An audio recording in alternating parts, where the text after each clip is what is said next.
Vamos a orar un momentito a nuestro Dios. En esta tarde, digamos que yo tengo algo especial. Si se puede llamar mensaje, bueno, vamos a llamarlo así, pero es algo especial y creo que es bueno que en esta tarde reflexionemos acerca de una serie de acontecimientos que hemos visto y están sucediendo en este momento. Y queremos, a la luz de la palabra de Dios, ver qué es lo que Dios nos está tratando de mostrar, de enseñar, para que sepamos cómo debemos de comportarnos en estos tiempos difíciles y peligrosos en los cuales estamos viviendo.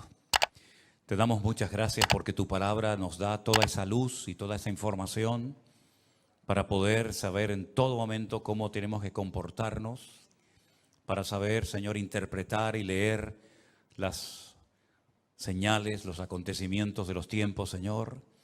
Gracias por tu palabra, que es una luz, es una antorcha que alumbra en medio de tanta oscuridad. Y gracias, Señor, porque te podemos conocer a ti, tu Espíritu Santo nos muestra y nos guía a la verdad, Señor. Queremos en esta tarde ser edificados y que tú nos hables a nuestras vidas, para que al salir de este lugar, Señor, sepamos pues en qué momento de la historia nos encontramos y como iglesia saber cómo tenemos que actuar en estos tiempos, Señor. Bendecimos tu nombre y te pedimos también por todos nuestros hermanos que están ahí en diferentes lugares, atentos, escuchando ahora mismo tu palabra. Señor, que les llegue el audio, que les llegue el sonido bien, para que también puedan recibir tu palabra y tu bendición en esta tarde, Dios mío. En el nombre de tu amado Hijo Jesús pedimos todo. Amén y amén. Y fue algo que nunca jamás nadie había visto. Creo que hemos visto imágenes terribles. Yo tengo muchísimas imágenes que no voy a mostrar porque son de una dureza terrible y no quiero que se vayan de aquí mal. Y aparte de eso tampoco es cuestión de estar haciendo exhibición de esas imágenes, ¿no? Israel ha sido atacado hace unos días de una forma sorpresiva.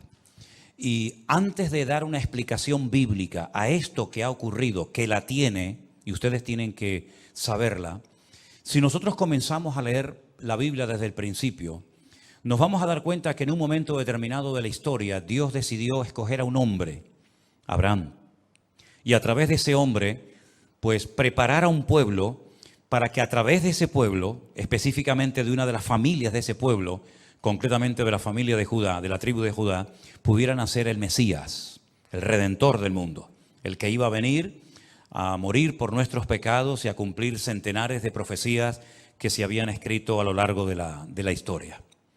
Ese pueblo se llama el pueblo de Israel. El otro día en las clases de hebreo que yo estoy dando a un grupito de hermanos o de personas interesadas por YouTube, por Zoom los días martes, yo les expliqué que incluso en ese mismo nombre hay una explicación de cada una de las letras, porque es un nombre que Dios le puso a Jacob y por lo tanto no es un nombre que se le ocurrió así simplemente, sino que cada letra tiene un significado y podemos aprender muchas cosas ya simplemente del nombre de Israel. Si no fuera por la mano y por la protección de Dios, ese pueblo a estas alturas de la vida no existiría, no cabe la menor duda. Ha sido un pueblo que siempre ha sido perseguido de una manera u otra. Muchas naciones, imperios han intentado por todos los medios destruirlos. Tenemos el ejemplo de los egipcios que los invitaron a través de José, pero que con el paso del tiempo Egipto se convierte en una jaula de oro de la cual ya no pueden salir, se convirtieron en esclavos y si no llega a ser por una intervención poderosa de Dios, allí se hubieran todos muertos con el paso del tiempo. Al faraón no se le ocurrió otra cosa que coger a los niños varones y arrojarlos a las aguas del río Nilo. Es decir, lo que quería era exterminar progresivamente al pueblo de Israel. Ya el primer intento o el primer suicidio, pues mató un hermano a otro. Pero este hombre fue mucho más allá y lo que quería era quitar a todos los varones del pueblo para que el pueblo de Israel terminara con el paso del tiempo pues asimilándose a la cultura de los egipcios y ser uno más o simplemente desaparecer de la faz de la tierra. Dios llamó a Moisés, saca de una forma poderosísima al pueblo de Israel. Se calcula que aproximadamente las 10 plagas que leemos en nuestra Biblia, en el libro de Éxodo, duraron aproximadamente un periodo de un año aproximadamente. Y en todas y cada una de estas plagas el Señor lo que está haciendo es no solamente demostrar su poder, su superioridad, su autoridad, sino desmantelar y avergonzar a todos los ídolos, a todas las divinidades, todos los dioses que supuestamente estaban para proteger pues, a los animales, a los cultivos, a las personas, a las aguas del río Nilo, etcétera, etcétera. Fue un auténtico desastre lo que ocurrió en Egipto. Finalmente, después de un año largo de plagas y de pruebas tremendas, el pueblo de Israel logra salir de la esclavitud, pero se encuentran con un obstáculo terrible, imposible de superar, las aguas del Mar Rojo. La primera vez en la historia y la última que Dios hizo eso, no lo volvió a hacer nunca más, ni lo volverá a hacer nunca más. Cuando divide, abre las aguas de un mar para que su pueblo pase por en medio del mar como si fuera tierra seca, y cuando los egipcios intentan disfrutar de la bendición de los hebreos, la palabra de Dios dice que las aguas se cerraron y nunca más los egipcios volvieron a causarle problemas ni quebraderos de cabeza al pueblo de Israel. Ya están libres, ya han cruzado las aguas del Mar Rojo, ahora se tienen que adentrar en un desierto que no conocen, un desierto tremendamente caluroso, donde se van a encontrar con muchos enemigos, ¿verdad? Y la palabra de Dios nos enseña que una vez más el Señor demostró su poder para con su pueblo. Durante la noche les protegía con una columna de fuego para espantar a las bestias del desierto y al mismo tiempo darles calor y protección. Durante el día había como una especie de una sombrilla, un paraguas gigante que le daba sombra al pueblo de Israel. Y la Biblia dice, y Pablo dice qué era esa piedra, dice que durante todos los años que anduvieron por el desierto, dice que una piedra, una roca, les seguía, de la cual todos bebían agua cada día. Y esa roca, dice el apóstol Pablo, era nada más y nada menos que el Señor Jesucristo. El maná caía todos los días, 6 días a la semana, el séptimo día no caía nada, y comieron pan del cielo. Comieron codornices. Nada ni nadie pudo detener el avance del pueblo de Israel hasta que por fin, después de mucho sacrificio y de mucho esfuerzo, logran llegar a la tierra prometida. Moisés no pudo entrar, todos conocemos la historia, pero Josué logró entrar con más de 80 años de edad a la tierra prometida. Poco a poco van conquistando, año tras año, generación tras generación, la tierra de Canaán, hasta que finalmente digamos que se apropian de la mayoría de la tierra, aunque siempre tuvieron enemigos dentro o en los alrededores que intentaban atacarlos y destruirlos, pero siempre y cuando, repito, siempre y cuando ellos estuvieran alineados con Dios, en orden, en obediencia, en santidad, sin apartarse ni a diestra ni a siniestra de los estatutos que Dios les había dado a los 50 días de salir de la esclavitud en el monte Sinaí. Nadie les iba a poder destruir bajo ningún concepto. En el momento en el que bajaran la guardia, en el momento en el que comenzaran a adorar a otros dioses, se apartaran de la palabra de Dios, automáticamente eran exactamente igual de vulnerables que cualquier otro pueblo de la tierra. Porque no era por sus méritos, no era por su sabiduría, sino era por la gracia de Dios.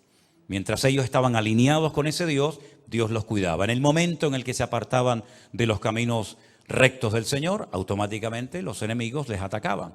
Llámense filisteos, amorreos, jebuseos o el que usted quiera mencionar en esta tarde.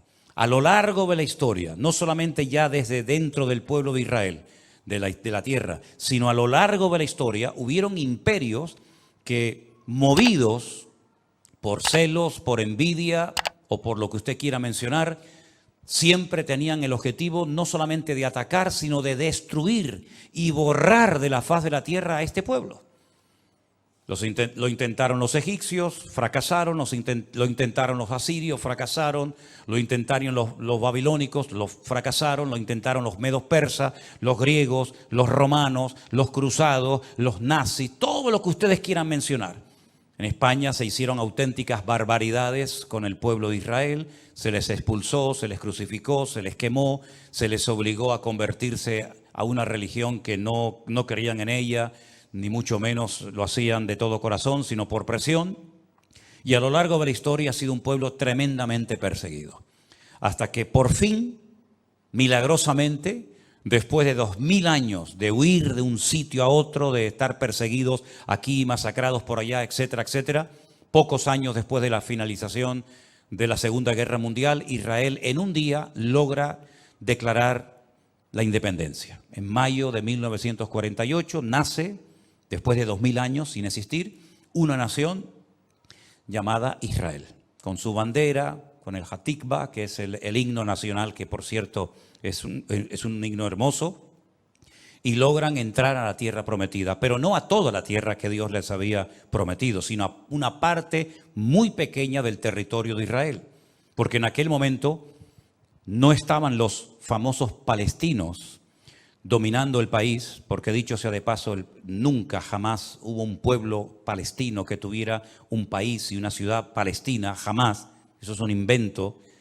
Allí estaban los ingleses, y antes de los ingleses los otomanos, y antes de los otomanos podríamos hacer una lista gigantesca. Ellos decidieron quedarse con una pequeña porción de Israel para poder vivir, las peores tierras donde no había agua, pantanos llenos de parásitos, donde se cogía la malaria, el tifus y todo tipo de enfermedades. Se iban familias enteras al desierto, crearon un sistema de trabajo llamado los kibutzim en plural, que consistía en vivir en comunidad, nadie tenía sueldo, sino que todo se compartía en común, una especie como de lo que pasaba en la iglesia primitiva hace 2000 años en Jerusalén, y así comenzó a levantarse poco a poco un pueblo prácticamente de las cenizas. A lo largo de este tiempo, desde 1948 hasta hace unos días, se han llevado a cabo guerras terribles, terribles. 7, 8 guerras, en todas, en cada una de ellas, ellos han salido victoriosos, han conquistado más tierra de la que en un principio se les había asignado por las Naciones Unidas, lograron recuperar en junio de 1967 la ciudad de Jerusalén. Después de 2000 años, por fin pudieron ir y tocar el Kotel Hamarabí, el muro de los lamentos, hacer tocar el shofar, levantar la bandera y hacer una oración de acción de gracias, porque después, ya digo, de 2000 años logran recuperar su tierra. En esa guerra, ha habido otras, ¿verdad? Pero en esa guerra concretamente Israel se enfrentó con 5 naciones armadas hasta los dientes, tremendamente poderosas. Pueden, por ejemplo, ver en Google los datos, decir, bueno, ¿cuántos soldados tenían los egipcios? ¿Cuántos aviones tenían los sirios? ¿Cuántos tanques de combate tenían los jordanos? En comparación con lo que en aquel momento tenía el Estado prácticamente recién nacido de Israel, era imposible superar aquella guerra y vencerla. No solamente la ganaron, sino que desmantelaron todo el ejército de 5 naciones mucho más poderosas que ellas, con mucho más entrenamiento, con mejor material, etcétera, etcétera. Muchos judíos disparaban con fusiles de la Segunda Guerra Mundial, incluso hasta de antes, porque no tenían recursos para poder comprar un buen armamento, pero toda la aviación de Egipto quedó destruida, los tanques de los sirios quedaron destruidos, se recuperó los montes, los altos del Golán, que es como un balcón, que el que lo controla no solamente controla la entrada de agua al país, sino que además es como un balcón que protege toda la llanura de Galilea, etcétera, etcétera. También lograron recuperar por fin la ciudad de Jerusalén, la declararon con el paso del tiempo en la capital eterna, indivisible del Estado de Israel, y otros lugares. ¿Qué es lo que ha pasado hace unos días? ¿Cómo es posible que una nación tan poderosa militarmente hablando, que se considera el segundo ejército más poderoso de la tierra, un país que es indestructible, porque dicho sea de paso, todos los que han intentado destruirlos han desaparecido, todos los imperios han desaparecido, una nación tan pequeña, que es más pequeña que Galicia, que la comunidad de Galicia. ¿Cómo es posible que hace unos días ante el mundo ha hecho el ridículo?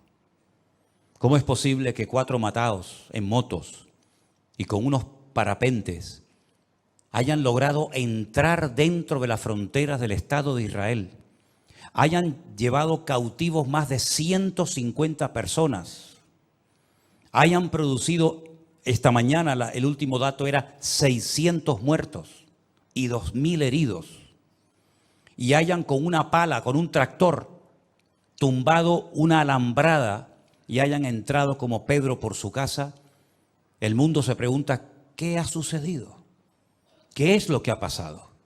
Repito que 4 matados en motos con cholas entraron a un país armado hasta los dientes, que toda la región le teme, porque es un ejército tremendamente preparado y con una tecnología tremenda, y que en las últimas horas la gente se ha quedado sorprendida, no solamente ellos, sino todo el mundo al ver aquellas imágenes de cómo entraban por las casas y se llevaban a mujeres y se llevaban niños y se llevaban familias enteras y dejaban un reguero de sangre y de muertos por las autopistas de Israel, ¿verdad? Y el ejército parece que estaba dormido o se había ido a otro planeta. La gente se pregunta, ¿qué es lo que ha sucedido? Si nosotros como cristianos, simplemente cuando hablemos entre nosotros, o yo en este caso como pastor desde un púlpito, digo exactamente lo mismo que dicen los políticos, los militares, los periodistas, pues no hay ninguna diferencia entre ellos y nosotros. Simplemente este culto, esta reunión se va a convertir en una charla, en una serie de información que está dando un pastor, pero al fin y al cabo lo que él está diciendo ya lo hemos oído o en esta emisora de radio o en cualquier otra televisión. Pero nosotros tenemos la palabra de Dios. Y tenemos la Biblia y tenemos que tener una visión diferente de los acontecimientos. Yo quiero que ustedes se den cuenta de que esta no es la primera vez que ocurre en el pueblo de Israel, porque la Biblia dice que no hay nada nuevo bajo el cielo. Cuando en este pueblo ocurren cosas, tenemos que abrir los ojos, porque Israel no es un país normal y corriente.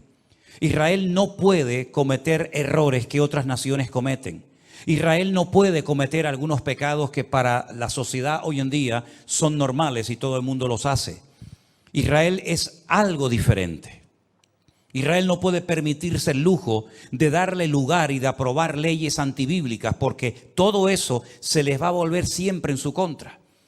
Israel fue escogida por Dios para ser luz entre las naciones, para marcar una diferencia, para ir en contra de la corriente.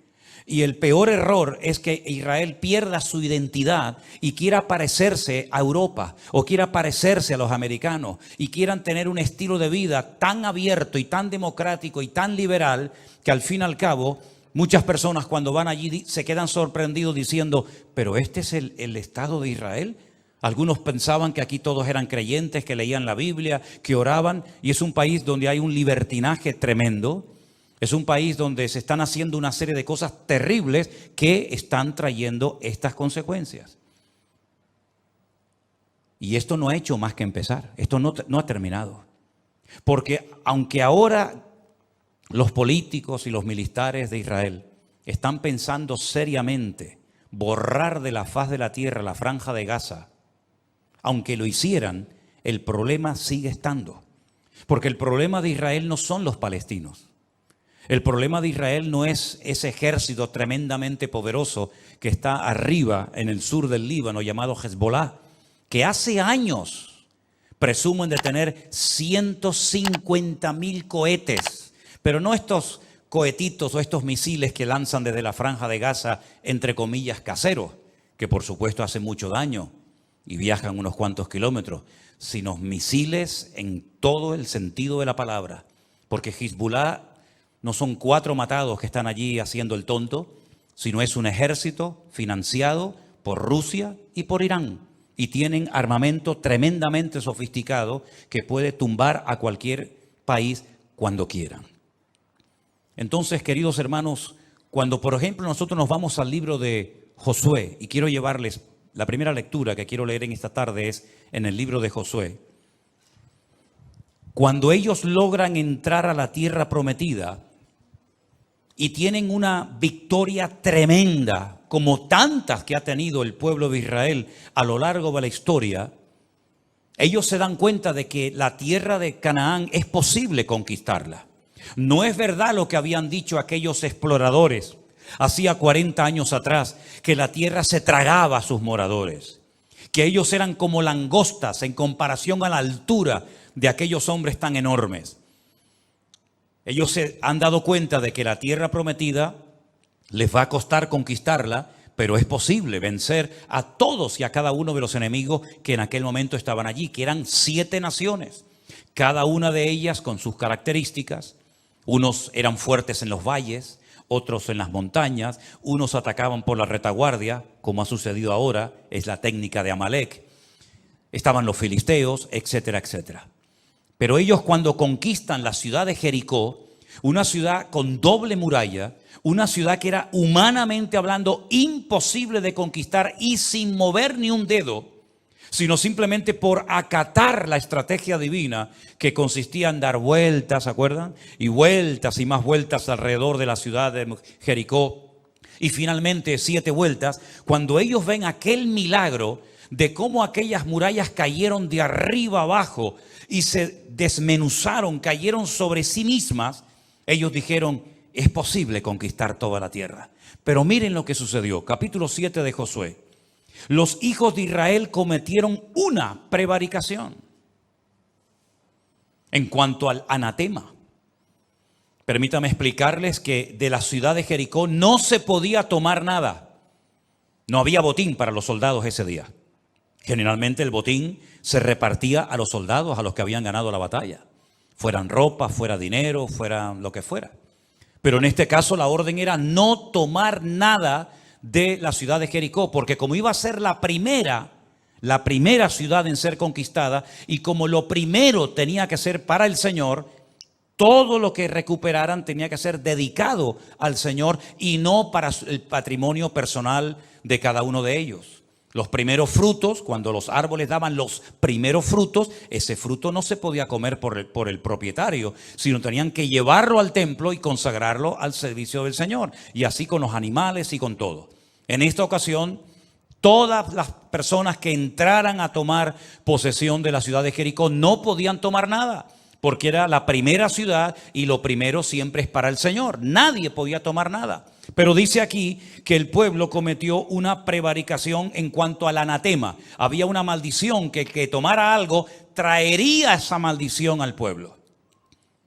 Y resulta que hay un tal Acán, hijo de Carmi, hijo de Zabdi, hijo de Zera, de la tribu de Judá, tomó del anatema, de lo que estaba maldito, y la ira de Dios se encendió contra los hijos de Israel. ¿Se dan cuenta? ¿Cómo se podía saber que Dios estaba airado? ¿Hay formas de saber que Dios está contento? ¿Podemos comprobar hoy en día en un momento determinado en nuestro ministerio, en nuestro matrimonio, en nuestra familia, que Dios está contento conmigo? Claro. ¿Y cómo puedo saber si Dios está enfadado conmigo? Porque a lo mejor estoy haciendo algo mal y Él no está contento con lo que estoy haciendo, más bien está airado. ¿Cómo podemos saber si Dios está contento o airado con mi estilo de vida? Vamos a ver qué pasó. Después Josué envió hombres desde Jericó a Jai, una ciudad pequeña, insignificante, que estaba junto a Bet-Aben, hacia el oriente de Betel. Y les habló diciendo, subid y reconoced la tierra. Y ellos subieron y reconocieron a Jai. Volviendo a Josué le dijeron, no suba todo el pueblo, sino suban como 2,000 o 3,000 hombres y tomarán a Jai. No fatigues a todo el pueblo yendo allí, porque son pocos. Es decir, en Jericó sí tenemos que ir todos, porque en Jericó son muchos. Y tenemos que apoyarnos y tenemos que ir unidos como una piña. Pero Josué, no hace falta que movilices a todos los soldados, porque es un lugar pequeño. Entonces, que la gente descanse. Tú llama a dos o 3,000 soldados o voluntarios, porque es un sitio insignificante, son muy poquitos y con un pequeño ejército los derrotaremos. Eso era lo que ellos pensaban. Pero es que el capítulo empieza diciéndonos que Dios estaba airado. Y ellos van a notar enseguida que Dios está airado con el pueblo. Subieron allá del pueblo como 3,000 hombres, los cuales huyeron delante de los de Jai. Delante de esa pequeña población, 3,000 hombres salen corriendo como gallinas asustadas. Y los de Jai mataron de ellos a unos 36. Y los siguieron desde la puerta de Sebarín y los derrotaron en la bajada, por lo cual el corazón del pueblo desfalleció y vino a ser como agua. No daban crédito a lo que estaba pasando, pero ¿cómo es posible que ayer le ganamos al grande y hoy salimos corriendo delante del pequeño? Ayer no murió nadie y hoy han muerto 36 hombres y probablemente habría también algunos heridos. Hoy hay llanto en Israel porque hay mujeres que se han quedado viudas, hijos que se han quedado sin padre. Entonces Josué rompió sus vestidos, se postró en tierra sobre su rostro delante del arca de Dios hasta el caer la tarde. Él y los ancianos de Israel y echaron polvo sobre sus cabezas. Era la señal de luto, de duelo, de dolor. Y Josué dijo: ay, Señor Jehová, ¿por qué hiciste pasar a este pueblo el Jordán para entregarnos en las manos de los amorreos para que nos destruyan? Ojalá nos hubiéramos quedado al otro lado del Jordán. ¿Te das cuenta cuando una persona está desanimada o enfadada o triste, cómo ora mal? Está diciendo tonterías. Como que hubiera sido mejor que nos quedáramos al otro lado del Jordán.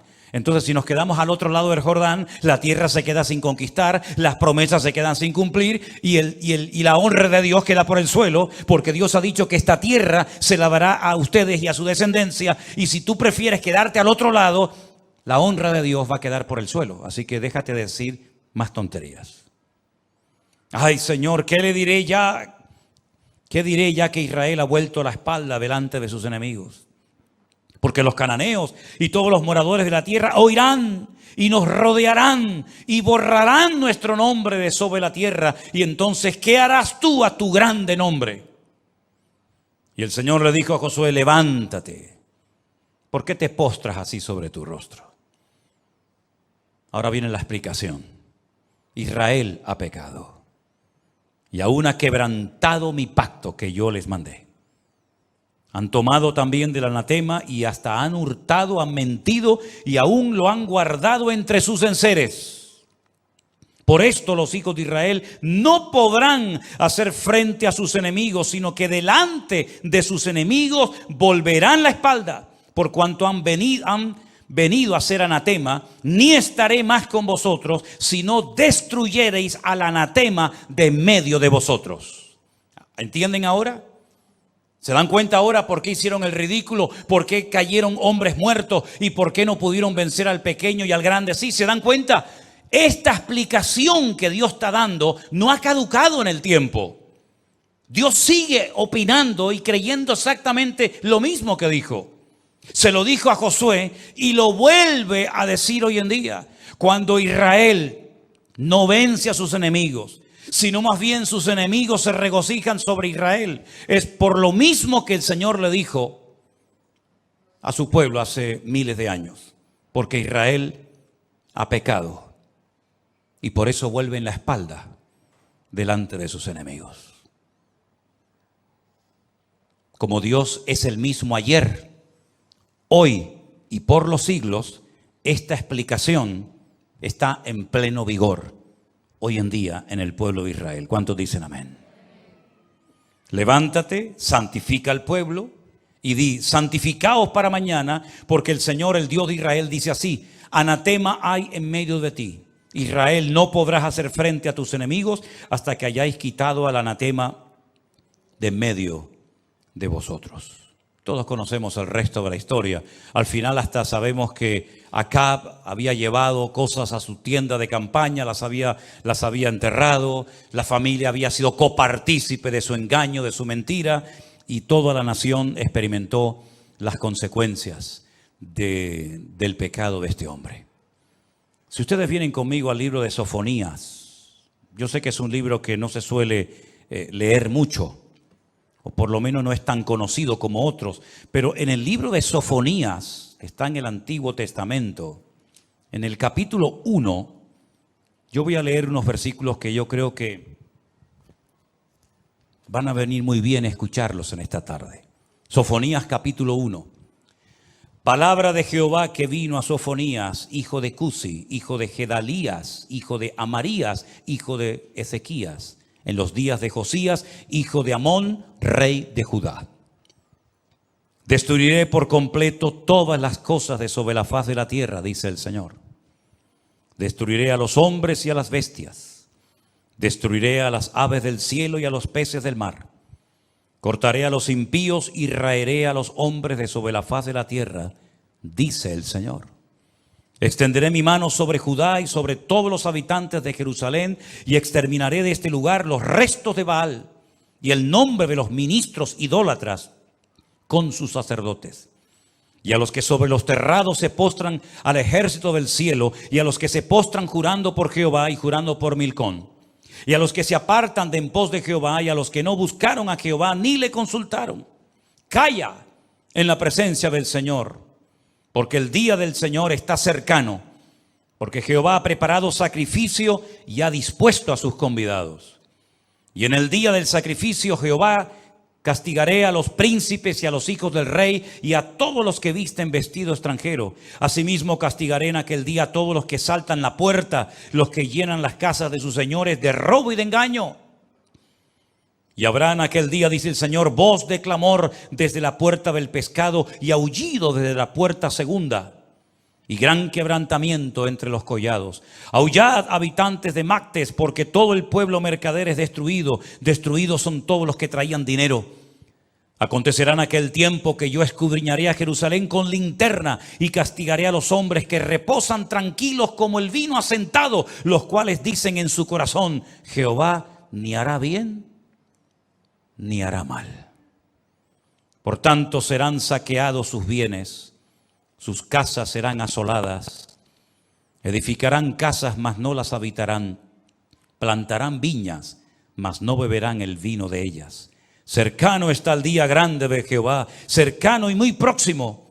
Es amarga la voz del día de Jehová, gritará allí el valiente. Día de ira aquel día, día de angustia, de aprieto, día de alboroto y de asolamiento, día de tiniebla y de oscuridad, día de nublado y de entenebrecimiento. Día de trompeta y de algazara sobre las ciudades fortificadas y sobre las altas torres. Atribularé a los hombres y andarán como ciegos, porque pecaron contra Dios. Y la sangre de ellos será derramada como polvo, y su carne como estiércol. Ni su plata ni su oro podrá librarlos en el día de la ira de Jehová, pues toda la tierra será consumida con el fuego de su celo, porque ciertamente destrucción apresurada hará de todos los habitantes de la tierra. Y ustedes pueden seguir leyendo el capítulo 2 y el capítulo 3 de Sofonías y todo el libro de Miqueas y todo el libro de Joel, y constantemente, profeta tras profeta, generación tras generación, ¿cuál es el llamado repetitivo de parte de Dios al pueblo de Israel? Arrepiéntanse con todo su corazón y vuélvanse a su Dios. Constantemente. Lo hizo Elías, lo hizo Jeremías, lo hicieron todos los profetas a lo largo de la historia. Arrepiéntanse, no rasguen sus vestiduras, rasguen su corazón. No se circunciden la carne de vuestros prepucios, sino circunciden la carne de vuestro corazón. Humillaos bajo la poderosa mano de Dios, como hemos cantado en esta tarde, porque Él habita con el quebrantado y con el humilde de espíritu. Y constantemente vemos que Dios llama siempre al arrepentimiento, al arrepentimiento, al arrepentimiento al pueblo. ¿Cuál fue el primer sermón, el primer mensaje de Cristo cuando aparece en la escena pública en Israel? Arrepentíos y convertíos para que sean borrados vuestros pecados, porque el reino de los cielos se ha acercado a vosotros. Continuamente, hermanos, continuamente. Vuelvo a repetir lo que dije al inicio. Hay pecados que las naciones cometen, que no digo que los puedan cometer, pero que no sufren ni a corto ni a largo plazo, parece nada. Pero el pueblo de Israel no se puede permitir ciertos y determinados lujos. No puede cometer ciertos y determinados pecados, porque tienen que ser luz a las naciones y tienen que ser diferentes a todos los pueblos. Y cuando pierden su identidad, cuando quieren apoyar colectivos que no tienen por qué apoyarlos, cuando van en contra de las palabras de Dios para caerle bien al mundo, para que el mundo diga, bueno, no son tan cerrados los judíos, son permisivos, permiten esto, permiten aquello, es una democracia abierta, hay libertad de culto, se puede hacer todo tipo de manifestaciones. Cuando quieren ser como las demás naciones, abren una puerta terrible que se les vuelve en su contra. Este grupo de Hamás que atacó al Estado de Israel, que por cierto, Hamás es una palabra árabe, que es el nombre de un partido político en Israel, de un partido terrorista. Hamás significa violencia. Fíjate ya el nombre, ¿no? Si tuviéramos en España un partido político que se llamara el Partido de los Violentos, ¿no? Imagínate, ¿no? Tenemos bueno, iba a decir, no lo voy a decir, iba a decir, tenemos el partido de los tontos, de los ignorantes, de los ciegos, pero no lo voy a decir. Tenemos unas imágenes muy breves, antes de ponerlas, tienen que estar muy atentos. Se grabaron con un teléfono móvil, con un celular. Son imágenes de una fiesta que se llevó a cabo en el Negev, en el sur de Israel. Permítame decirles una serie de cosas. Hace unos días se celebró el día más sagrado en el calendario religioso judío, el famoso día del Yom Kippur, el día en el que se para el país, el día de ayuno, el día de oración, el día en el que todos, creyentes o no, piden perdón a Dios por sus pecados, porque era el día en el que entraba el sumo sacerdote a la presencia de Dios en el lugar santísimo y luego salía y le daba la bendición a todo el pueblo, la famosa bendición sacerdotal que muchos de ustedes ya conocen. Ese día del Yom Kippur, un día sagrado, un día solemne, un día en el que no hay tráfico, no hay aviones, no hay nada. Es un día para estar en recogimiento, para estar meditando, porque aparte algunos rabinos dicen que es el día en el que Dios juzga el mundo, el día en el que te tienes que poner en línea con Dios, en sintonía con Dios, pedirle perdón al que hayas ofendido, devolver lo que has robado, perdonar las deudas, etcétera, etcétera. El día en el que está todo el mundo en sus casas en recogimiento, ¿verdad? Ese día un grupo de religiosos fueron a la ciudad de Tel Aviv a montar una sinagoga pública para invitar a la gente a orar, a ponerse de rodillas en las plazas y orar a Dios, leyendo una serie de textos, haciendo una serie de oraciones. Para sorpresa de ellos, por primera vez, hace unos días, en la ciudad de Tel Aviv, llegaron un montón de personas de allí, de Israel, no enemigos, sino de allí de Israel, estos colectivos que les gustan las banderitas de colores y toda esta gente, pues llegaron y los sacaron a patadas. Les dijeron que en Tel Aviv no, que en Tel Aviv no se van a poner la gente a orar, ni de rodillas, ni a pedirle perdón a Dios, ni a reconocer la Torá, ni nada de eso, que eso allí no. Sin embargo, en esos días, estos de las banderitas se fueron a Jerusalén a hacer el día de su orgullo. Orar y buscar a Dios no, lo otro sí. Una semana, unos días más tarde, se celebraba la fiesta, la última fiesta del calendario religioso. Una fiesta alegre, dura una semana, se llama la fiesta de Sukkot o la fiesta de los tabernáculos, donde se come todo el mundo en casa. Se le da gracias a Dios porque es en esa fiesta en la que se termina la lectura de la Torá que empezó en octubre del año pasado. Y el octavo día, que es un día añadido, es el día de la Simjá Torá, el día de la alegría de la Biblia. Que se sacan los rollos de la Biblia por las calles y la gente la toca y la besa y todo el mundo llorando y dando gracias a Dios por la palabra y dando gracias a Dios porque Dios nos dio la Torá, porque Dios nos dio la Biblia, etcétera, etcétera. Así que ni en el día del perdón hubo un mínimo de respeto, cosa que siempre piden los demás, pero que no lo hacen a ellos, a otros. Y en el día de la fiesta de la palabra, de la Simjá Torá, miles de personas decidieron irse al desierto a celebrar el día de la paz, no el de la Simjá Torá, no darle gracias a Dios por la palabra, sino hacer una fiesta donde había droga, toda la que querían, y donde había bebida, toda la que querían y más, y donde Dios no aparecía por ninguna parte porque no lo quieren. Pero para sorpresa de muchos, en medio de esa fiesta de lujuria, en medio de esa fiesta que me hacía recordar a la fiesta que hizo el pueblo de Israel en el desierto cuando, como salvajes, todos drogados y todos borrachos, comenzaron a adorar a un becerro de oro, ¿se acuerdan? En esa fiesta que se acaba de celebrar el día que fueron atacados, quiero que vean quién presidía la fiesta en un monolito, en una torre muy alta. Quiero que vean la torre, perdón, encima de esa torre, quién estaba presidiendo esa fiesta. Algunos dirán, bueno, pero la gente no es consciente. Bueno, pues, ¿cómo que no somos conscientes? Somos pueblo de Dios, escogidos por Dios. Nuestro padre fue Abraham. Hoy es un día en el que tenemos que estar con nuestros padres en las casas, dándole gracias a Dios por su palabra. Y le dimos la espalda a Dios y nos fuimos al desierto como salvajes a hacer una fiesta de locos. Veamos las imágenes, por favor. Esa es la fiesta que se estaba llevando a cabo en el desierto. No tiene sonido, pero ahí está todo el mundo bailando, todo el mundo disparatado,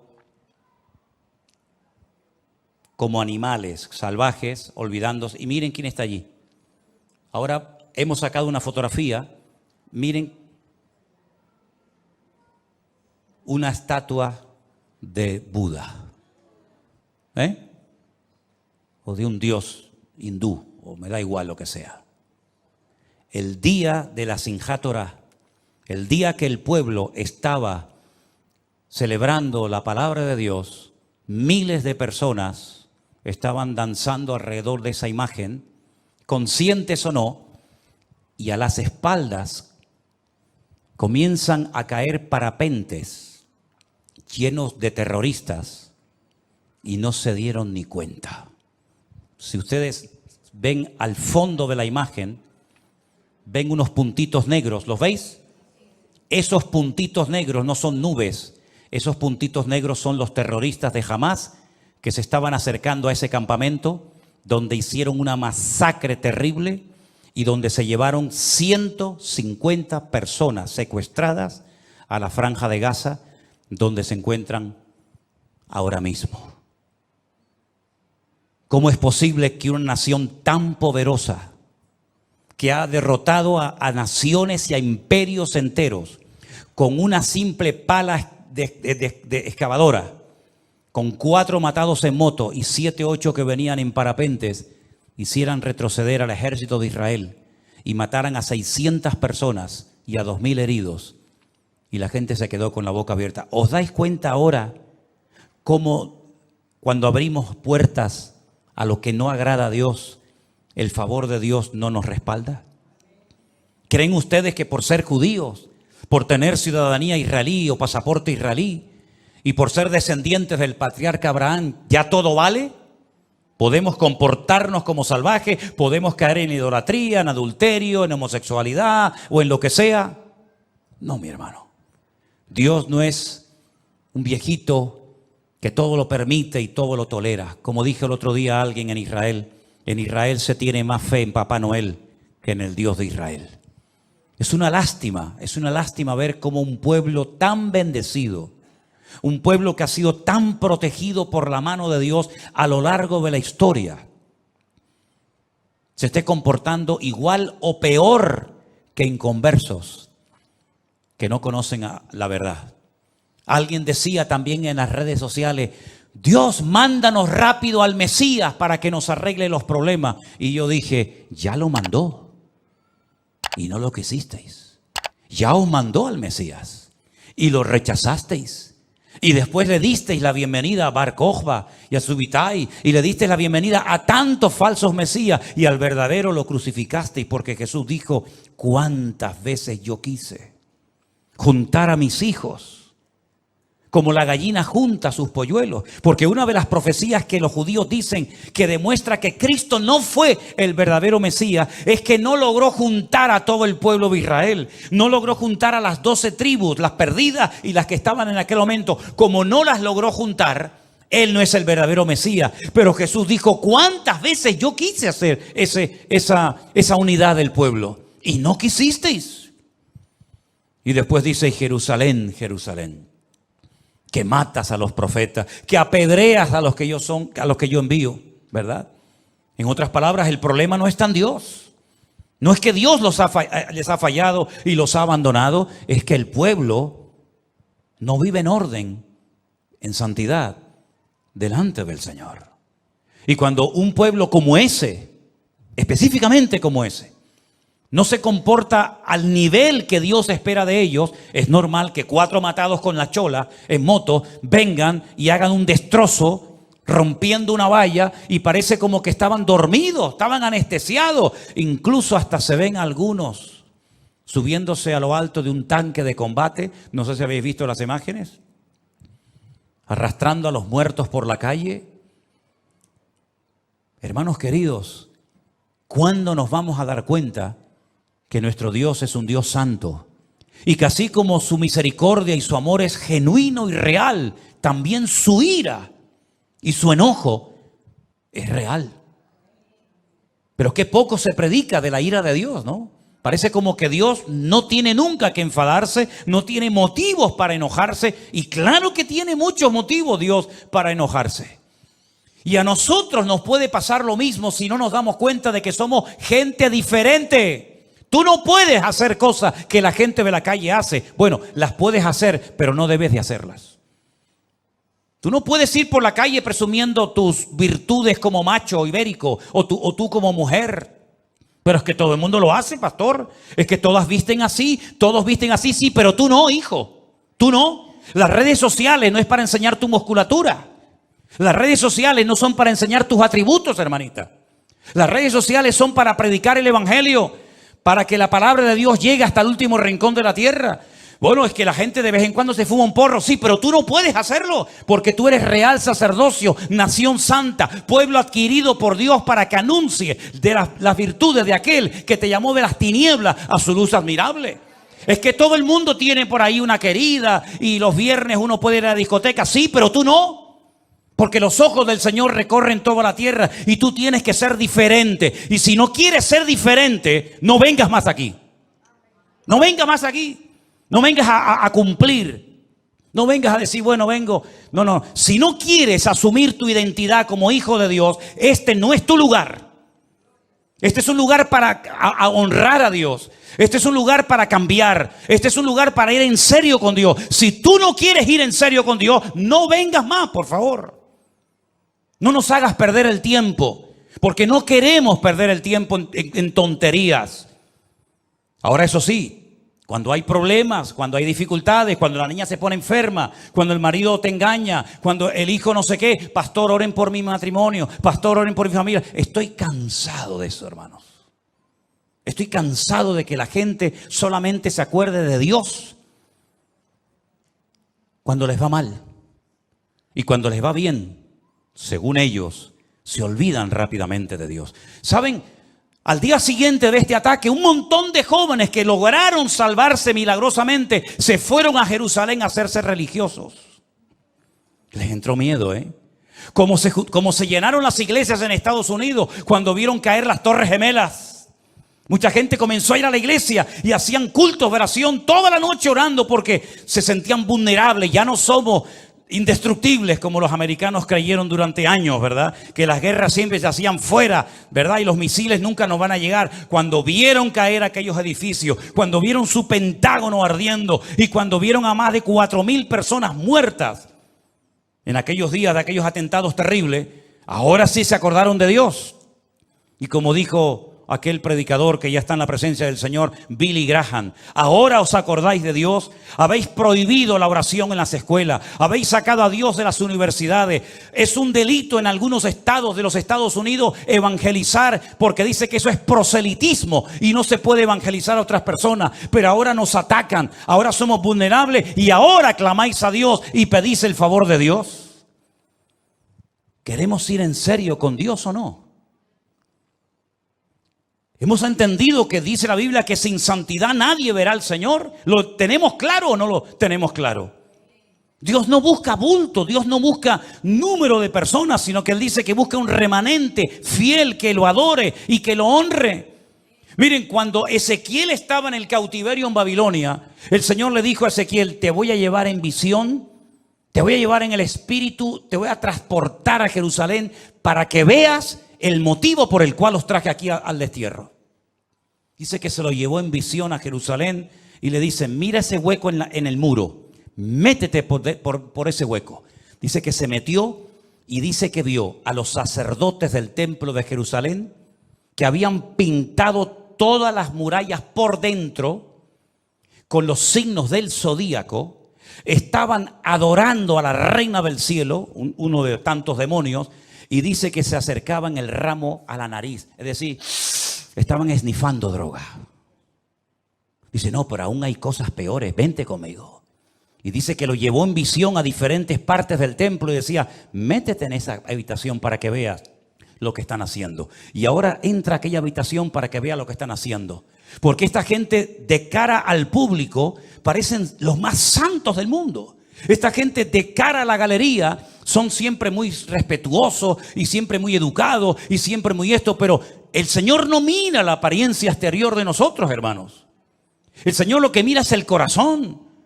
Y si algunos de los ancianos en Babilonia se quejan de un trato injusto por mi parte, diles que yo les he enseñado, que yo te he enseñado lo que ellos cometen en secreto, que nadie lo sabe, pero lo que el ojo del hombre no ve, Dios lo sabe y Dios lo conoce. Y Dios no pasa por alto el pecado. La Biblia dice: cuando llamé, no me quisisteis oír, cerrasteis vuestros ojos, pues el día que claméis a mí, yo tampoco os escucharé.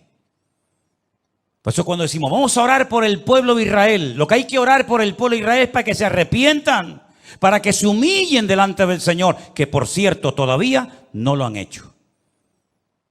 Están pensando en arrasar la franja de Gaza. Muy bien, arrasen la franja de Gaza, allá ustedes. El problema lo vais a seguir teniendo, porque el problema no son los árabes. El problema no son los palestinos. El problema no son los 5,000 cohetes que te han lanzado. Ese no es el problema. El problema son ustedes mismos. Tu mayor enemigo son ustedes mismos. Y el día que mi pueblo se humille y busque mi rostro, yo sanaré la tierra, los bendeciré y los perdonaré. Eso es lo que dice la palabra de Dios. Claro, cuando leemos el Salmo 83, es tremendo, porque ahí vemos la estrategia del enemigo en contra de Israel. Lo leemos. Oh Dios, no guardes silencio, no calles, oh Dios, ni estés quieto, porque aquí rugen tus enemigos y los que te aborrecen alzan la cabeza. Contra tu pueblo han consultado astuta y secretamente, han entrado en consejo contra tus protegidos, han dicho: venid, destruyámoslos para que no sean nación y no haya más memoria del nombre de Israel, porque se confabulan de corazón a una contra ti, han hecho alianza. Las tiendas de los edomitas, claro, son las mismas naciones de hoy en día con otro nombre. Las tiendas de los edomitas, los ismaelitas, Moab, los agarenos, Jebal, Amón, Amalek, los filisteos y los habitantes de Tiro. Miren dónde están todas estas ciudades hoy en día y van a saber de qué enemigo estamos hablando. También el asirio se ha juntado con ellos. Sirven de brazo a los hijos de Lot. Hazles como a Madián, como a Sísara, como a Javín en el arroyo de Sisón, que perecieron en Endor, fueron hechos como estiércol para la tierra. Pon a sus capitanes como a Oreb y a Zeeb y a Zeeb y a Salmuna como sus príncipes, todos sus príncipes, que han dicho: heredemos para nosotros las moradas de Dios. Saben, hermanos, usted puede orar con autoridad y reclamar, pedir en humildad la protección, la bendición de Dios cuando tu vida está en orden. Cuando tu vida está en orden, ora y pide al Señor, y Dios te oirá y Dios te responderá. Pero cuando estás en pecado, amigo, ni se te ocurra pedirle a Dios nada, porque lo que tienes que pedirle es misericordia para que perdone tu hipocresía y tu falsedad como creyente. ¿De qué sirve que le pidamos a Dios, bendíceme, ayúdame, prospérame, si luego nuestra vida no está alineada y en sintonía con nuestro Dios? Ahora algunos dirán, es verdad, siempre han sido así, pueblo duro de servir, pueblo rebelde. Sí, dejemos ahora a Israel a un lado, vamos a dejar a Israel. Hablemos ahora de nosotros, ¿sí? Hablemos ahora de nosotros. Aquí no hay judíos, aquí no hay tribu de Judá, no hay Benjamín, no hay Leví. Hablemos de nosotros. ¿Y tu vida qué? ¿Tu vida cómo va? Porque de nada sirve ver los pecados y la hipocresía a veces de los religiosos o de otras personas si no somos capaces de ver la nuestra. ¿Cómo está mi vida hoy delante del Señor? ¿Eres el mismo aquí que fuera cuando nadie te ve? ¿Qué es lo que ves en internet tú por las noches? ¿Con quién hablas por teléfono tanto tiempo? ¿Qué es lo que haces en tu tiempo libre? Tal vez nadie lo sabe, nadie lo ha visto, pero nuestro Dios no puede ser burlado, dice la palabra de Dios. Él lo sabe y lo conoce todo. ¿Cómo está nuestra vida delante del Señor? Podemos pedirle al Señor, bendice mi matrimonio, verdaderamente. ¿Cómo está funcionando tu familia? ¿Es tu familia un lugar de bendición? ¿Es una tierra donde Dios puede sembrar su presencia? ¿O es una casa de locos y es un desorden en esa casa? ¿Verdaderamente estás en orden delante del Señor? ¿O tienes ojos que se te van detrás de cualquiera? Ojos de adulterio, como dice la palabra. Una estrella fugaz, un árbol otoñal, nube sin agua, como dice Judas. ¿Cómo somos realmente en nuestra privacidad delante del Señor? El Señor le mostró a Ezequiel las barbaridades, los pecados que cometían en oculto, y esas fueron las consecuencias, expulsados de la tierra prometida durante 70 años. Y las iglesias hoy en día, queridos hermanos, ¿somos realmente diferentes a gente del mundo o ya las iglesias se parecen más a los del mundo que los del mundo mismo?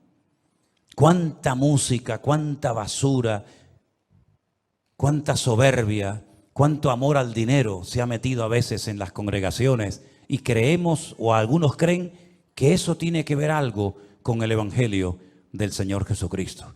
Dios nos llama hoy a todos al arrepentimiento. Porque lo único que nos puede salvar de la ira de Dios no son los diezmos que das. Dios no necesita tus diezmos. Dios no necesita tus ofrendas, ni tus oraciones, ni tus ayunos para nada. Lo único que nos puede salvar en este tiempo difícil. Y escúchenme una cosa, yo no soy profeta ni hijo de profeta, pero se ha abierto la caja de Pandora. Esto va a ser un revulsivo que, a menos que el pueblo se humille y pidan perdón al Señor y vuelvan de verdad, de corazón al Señor, esto va a ser una reacción en cadena. Y sabemos que tarde o temprano todo el mundo árabe y otras muchas naciones, incluida Europa, se van a subir al carro. Y el Señor llegará un momento, lean la carta o el libro de Joel, donde Dios dice, sí, me queréis provocar a ira, yo os voy a traer a mi tierra por aquí, por las quijadas, y os voy a traer, y aquí os voy a demostrar que yo soy Dios.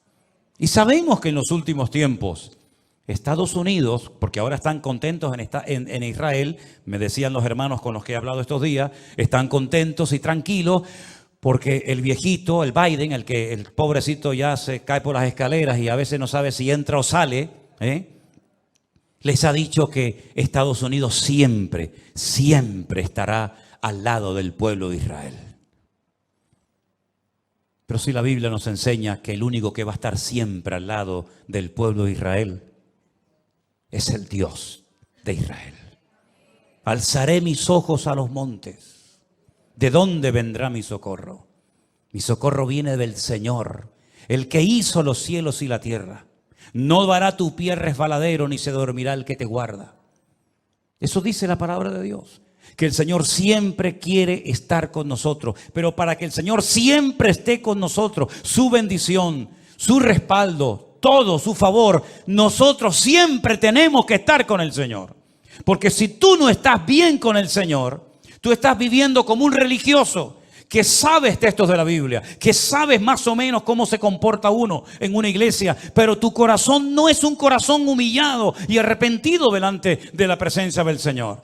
Por eso hoy una vez más el Señor dice: venid a mí, poneros en línea conmigo, porque el Señor sabe realmente cómo estamos delante de Él en esta noche. Amén, hermanos.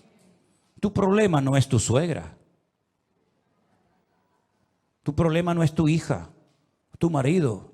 Tu problema no es que tengas un trabajo malo o no te hayan dado lo que te prometieron. Ese no es tu problema. Nuestro mayor enemigo somos nosotros mismos. Nosotros mismos somos el verdadero. No es que yo hago esto, no, pero es que no haces eso y ese es tu problema. Es que haces eso porque no estás bien delante de Dios. Pero hoy el Señor quiere restaurar nuestra vida. Amén, hermanos. ¿Confiamos en Dios o no confiamos en Dios? Pues demuéstralo, demuéstralo, no lo digas, demuéstralo. ¿Crees que Dios puede suplir tus necesidades, sí o no? Entonces, ¿por qué juegas a la lotería? Si Dios suple tus necesidades y tú lo estás diciendo, ¿para qué tienes que hacer la bonoloto todas las semanas? O la quiniela o lo que sea. No, yo lo hago para ayudar a la asociación de los ciegos. Bueno, pues vete y darles una ofrenda. Haz un cheque así, le toma, quiero ayudar a los cieguitos. Y ya está. O a los cojos, a los paralíticos, o a quien sea. Porque en el fondo no terminas de entender que en Dios estás completo. Cuando esas verdades que salen tan fácilmente por nuestras bocas, las interioricemos en nuestras vidas, ese día nuestra vida será una bendición tremenda. Para nuestros amigos, hermanos, familiares, incluso para nosotros mismos. ¿Cuántos dicen amén? Cierra tus ojos ahí donde estás. Entonces, ¿cómo tenemos que orar por el pueblo de Israel? Que se arrepientan. Señor, sacúdelos de tal manera que caigan todos de rodillas delante de ti. Que quiten su confianza de América, que quiten su confianza de sus misiles, que quiten su confianza de su poderoso ejército, que quiten su confianza de ellos mismos y que la pongan solamente en ti, Señor. Porque aunque un ejército acampe contra mí, no temerá mi corazón, porque tú eres mi luz y mi salvación. Que Dios nos ayude a vivir como lo que decimos que somos, hijos de Dios. Viva, hable, compórtese como un hijo de Dios. Ponga al Señor en primer lugar en su vida. Quite los ídolos de su familia, de su casa, de su cartera, de su hogar. Dele la bienvenida al Señor en su casa y vas a ver que todo fluye. Hay presencia de Dios, hay gozo, hay alegría, hay bendición. Hay armonía, hay bendición y vida eterna. Pero tienes que dar el primer paso tú. Ya el Señor te dice lo que tienes que hacer. Ya la palabra ha sido escrita. Ya la tienes en tu propio idioma. Ahora ponla en práctica, mi hermano. Para que Dios te fortalezca en la fe, Señor. Aleluya. Gracias, Padre. Bendito sea tu nombre, oh Dios. Gracias, Señor Jesús. Ten misericordia de nuestras vidas, Señor. Aleluya. Póngase de pie, hermano. Y dígale al Señor: ten misericordia de mí, Señor. Ten misericordia de mí, Señor. Ten misericordia de tu pueblo Israel, Señor. Ábrele los ojos para que crean en ti, mi Dios. Que se humillen y pidan perdón y verán otra vez la gloria del Señor. Serán cabeza y no cola. Por un camino vendrán contra ellos y por 7 huirán. Porque han puesto al Señor en sus vidas. Aleluya. Arranca ese espíritu de falsedad religiosa, de hipocresía. Y quebranta los corazones, Señor, desde el presidente hasta el más pequeño. Porque cuando hay humildad y sencillez de corazón, hay bendición y vida eterna. Aleluya. Oh Jesús, gracias. Gracias, Señor Jesús. Aleluya, aleluya.